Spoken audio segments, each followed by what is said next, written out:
오늘 후보자께서 헌재의 결정을 존중해달라 말씀하셨는데 누구도 그 결정의 효력을 뒤집을 수 없습니다. 그것은 누가 뒤집으려고 해도 할 수도 없고 법에 의해서 당연히 기속력이 인정되는 것입니다. 저는 존중받을 만해야 존중이 된다고 생각합니다. 기속력의 문제를 떠나서 여당 보고 헌재 결정을 존중해달라 말했는데 존중 이전에 기속력이 있는 이 기속력을 피해서 계속해서 입법 폭주가 이루어지고 있는데 이것을 누가 담보해낼 것입니까? 누가 지켜줄 것입니까? 아까 말씀하셨습니다. 사회적 갈등을 조정하는 가장 큰 기능을 가지고 있는 게 국회라고 했습니다. 갈등을 조정하는 역할을 하고 견제와 균형을 이루어야 될 국회에서 힘의 논리에 의해서 모든 것이 깨어지고 다수당에 의해서 견제와 균형이 무너지고 사회적 갈등을 조정하는 게 아니라 갈등을 유발하고 있는 이 상황에 대해서 헌재가 마지막 보루로서 결정을 내려주지 못한 그 폐해와 그 악영향을 헌재가 어떻게 감당하시려고 하십니까? 앞으로도 이번의 결정을 그대로 존중하시겠습니까? 이전에도 비슷한 결정이 있었다면 그것도 어쩌면 정치적 결정일지도 모르겠습니다.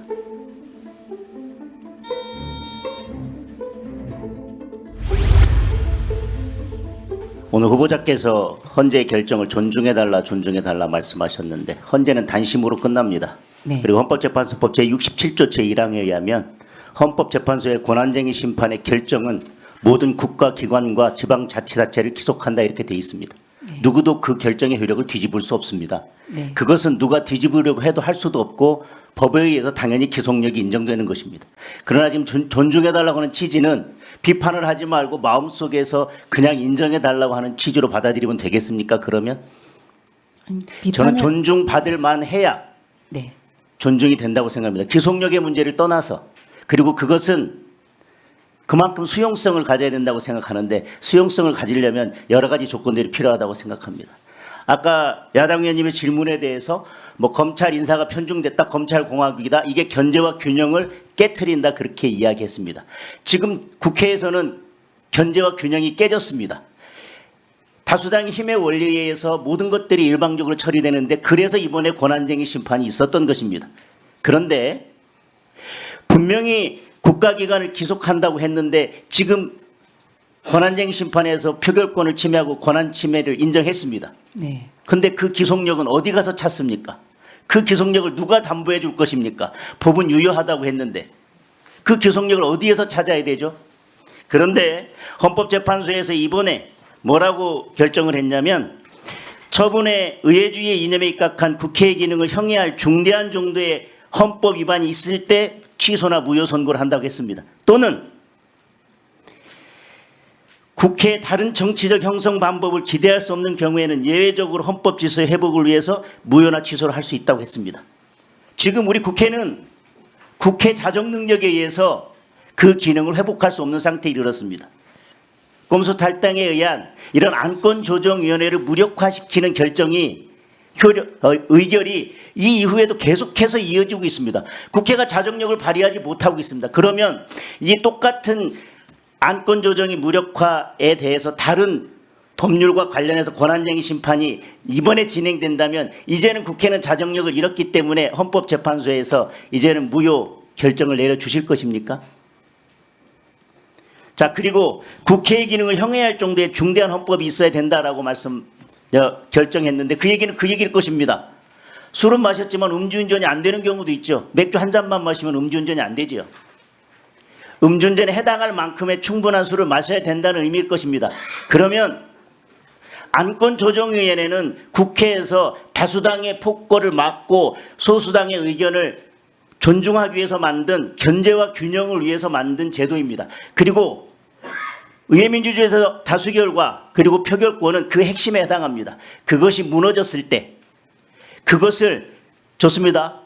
음주운전에 비하면 얼만큼의 술을 마신 걸로 후보자님은 비유하시겠습니까? 맥주 한 잔 정도입니까? 아니면 소주 반 병 정도니까 소주 한 병 정도입니까? 그게 저는 맥주 한 잔, 맥주 두 잔에 비교할 정도의 그렇게 가벼운 일은 아니라고 생각합니다.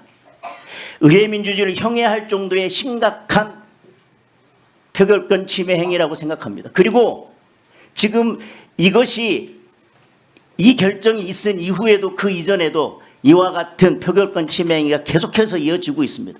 다수당의 힘에 의한 폭거가 의회 독주가 입법 폭주가 계속되고 있습니다. 헌재가 이번에도 이렇게 선언해 주지 못하면 누가 막을 것입니까? 헌법재판소법 67조 1항에 국가기관을 기속한다고 되어 있는데 기속될 생각이 없이 계속해서 여당 보고 헌재 결정을 존중해달라 말했는데 존중 이전에 기속력이 있는 이 기속력을 피해서 계속해서 입법 폭주가 이루어지고 있는데 이것을 누가 담보해낼 것입니까? 누가 지켜줄 것입니까? 아까 말씀하셨습니다. 사회적 갈등을 조정하는 가장 큰 기능을 가지고 있는 게 국회라고 했습니다. 갈등을 조정하는 역할을 하고 견제와 균형을 이루어야 될 국회에서 힘의 논리에 의해서 모든 것이 깨어지고 다수당에 의해서 견제와 균형이 무너지고 사회적 갈등을 조정하는 게 아니라 갈등을 유발하고 있는 이 상황에 대해서 헌재가 마지막 보루로서 결정을 내려주지 못한 그 폐해와 그 악영향을 헌재가 어떻게 감당하시려고 하십니까? 아까도 답변에 대해서 이런 헌재는 기존의 입장을 존중합니다라고 하셨습니다. 앞으로도 이번의 결정을 그대로 존중하시겠습니까? 이전에도 비슷한 결정이 있었다면 그것도 어쩌면 정치적 결정일지도 모르겠습니다.